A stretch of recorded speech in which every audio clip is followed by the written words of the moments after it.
Senator McIntyre. Thank you, Chair. Gentlemen, thank you both for your presentation, and Mr. Thomas, congratulations for your 30-page brief on Bill C-23. I haven't had a chance to digest it. It's quite lengthy, but I skimmed through it. Now, Fair Elections Canada is to provide new voter contact registration rules and voter contact registry. Under C-14, CRTC will have the mandate to administer these registries and not Elections Canada. My understanding is that the CRTC has probably more experience, or at least some experience, in maintaining registries with respect to unsolicited telecommunications. Parties and candidates already follow CRTC rules when they make unsolicited calls. In your view, is it a good idea to be housing the new contact registry within the CRTC? I think that's the right location. The U.S. and the eight or nine states that have maintained registries have placed them in oddball locations like the Civil Service Commission. It just doesn't make sense. I think Elections Canada's got enough to do. It has a statutory appropriation which is open-ended for events like elections and referenda, but I don't think it needs to add that area of expertise to its operations. So I think CRT should accept that as part of their mandate. I don't know whether they were consulted and agreed to it, but it's the right place. Okay, Mr. Wiseman, you share that view? I defer to Professor Thomas. My own views as a citizen is I don't want any robocalls coming to my house. I just find them offensive. It's insulting to me that I can't communicate with the person and I'm being told and press this button or press that button. That's what I would like to see restricted. We're not in a campaign period. Why are we being subjected to this? I don't even want to be subjected to it during the campaign period. I can seek out my own information online and through newspapers, and parties are free to come and drop off their material. I feel my privacy is being violated, and they can do it in a way that private operators can't. Why?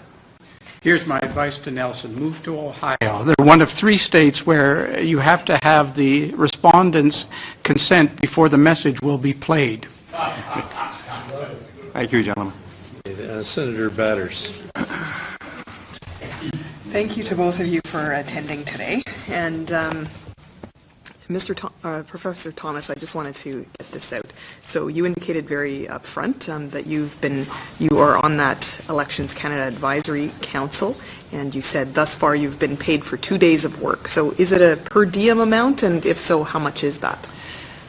Boy, I'm not sure I know off the top of my head. It's the chair and co-chair are paid a little more than ordinary members, and I have a bunch of new friends from that body, which is distinguished Canadians. I think my pay is about $2,000 per day, something like that. And so far there's been 2 days for that. And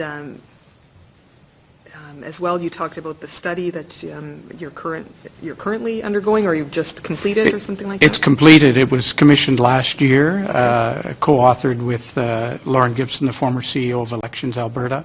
Right, and that was the $18,000 that you talked about earlier, part of which was for expenses. Right. That was for the study? That's correct, yes. Okay, great.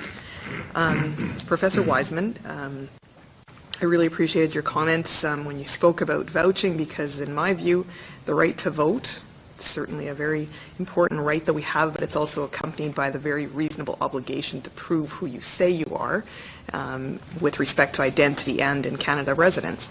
And I guess I would just take this opportunity to remind Canadians that there are 18 months before the next election, and there's plenty of time to get one of those 39 pieces of ID, which include a number of those attestation documents that we've been referring to, which provide some address information for some of those disadvantaged groups that may otherwise have trouble providing that type of information.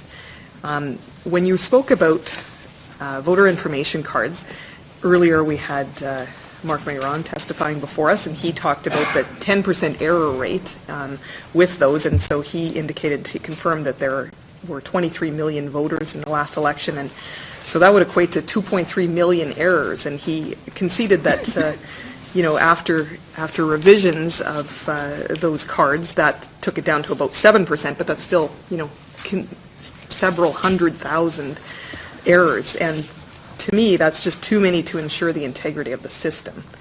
And I'm wondering if you have a comment on that as well. I noted your 2011 election experience where the poll clerk made an error, it sounds like, because, do you reside in Ontario? I live in Ontario. Yes. So your driver's license has your name, your address, Right. and your photo. Right.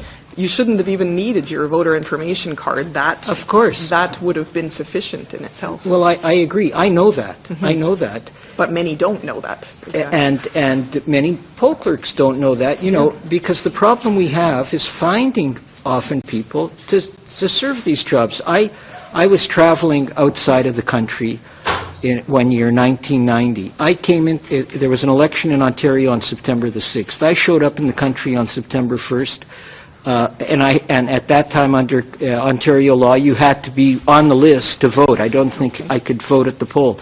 So I had to drive way up on St. Clair, I live south of Yonge, to get my name on the list. When I got there, oh yeah, they put me on. And then they got on their hands and knees and begged me to be a poll clerk. Because they never had people. The ironic thing that I found is that it was across the street from me in the married students' residence, and they couldn't get a single student there who they were complaining about their incomes, and there was a professor who served as their poll clerk. Wow. So, you know, so I recognize the problem is, and it's great, you know, we have regular people doing these things, but we're just thankful that they're willing to sit there for 12 hours a day. And, you know, the compensation isn't that great, and it's very hard on a lot of senior citizens. About the voter identification cards, because I have moved around a lot, I have received many erroneous cards, and I know of a journalist who tried to get his mother's name off the card for 10 years and gave up. But having said all of that, I'm a conservative on this issue. I like Small hearing c that. conservative. Well, but you may not like my answer. Which is that we have a tradition of using the voter identification card. So, you know, people are used to using it, and I think it's going to shock a lot of people. Are they still going to be sent out? They just won't be acceptable as ID? Is that what's happening under the new law? They're not even going to be sent out?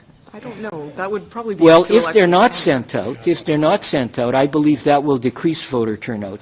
Because for a lot of people, it's a notice, especially a lot of new citizens, there's an election on and maybe I'm required to go because this is where the place. And this is one of the reasons I also lamented the decline of door-to-door enumeration. I think there was a direct relationship between the elimination of door-to-door enumeration and declining voter turnout. Because for a lot of people, someone showed up at your door, you had now contact with an agent of the state who said, who lives here, are you citizens, and they gave you a little card. And for a lot of people who, you know, have only been in the country for a few years or come from countries that don't have democratic systems, hey, the Canadian state is looking to me to go out to vote. And once that disappeared, you know, what do we get now? Right. You know, I Here we have sorry.